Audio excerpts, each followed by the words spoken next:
Well, after scores of yard signs, candidate mailers, and of course those political attack ads, the nominees are set. In the special election to replace Mark Green in the 7th Congressional District, Republican voters overwhelmingly chose Matt Van Epps. A tighter race for the Democrats, but as you saw there, State Representative Aftyn Behn ultimately prevailed. Chris Davis spoke with both winners last night and shares where both candidates go from here. Tuesday night, the two watch parties in Clarksville were just 7 miles away from each other. But politically, the two nominees in the 7th Congressional District couldn't be further apart.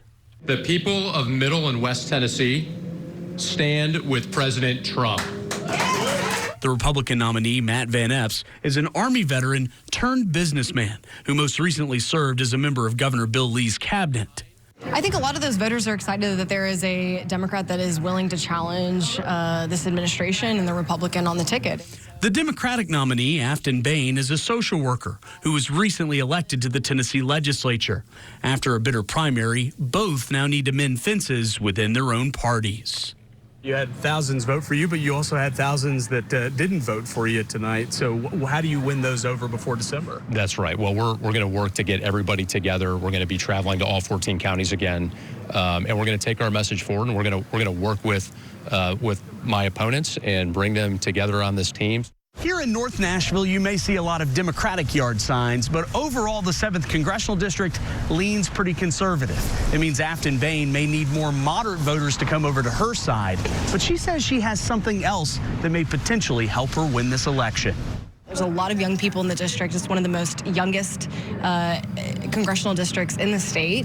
Behn told me she thinks if she can mobilize young voters who typically sit out of these types of elections, she could become the first Democrat elected from this district since 1983. I do think that this is a flippable seat and that we win in December. While Van Epps told me he's confident he can keep the seat ruby red. It was a resounding win, and we're going to have another resounding win on December 2nd. Chris Davis, News Channel 5. Chris, thanks. So far, the Democratic Congressional Campaign Committee, which helps fund candidates in competitive races, has not put the Tennessee 7th on their list for financial support. That could change. What comes next? Here's what you need to know.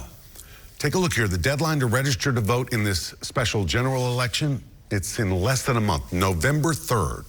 Early voting will start the following week, November 12th, and run through the 26th. The general election is Tuesday, December 2nd. If you need to check your registration or update any information, go online to govotn.gov. You can also look up your polling location, and if you're interested, you can sign up to become a poll worker.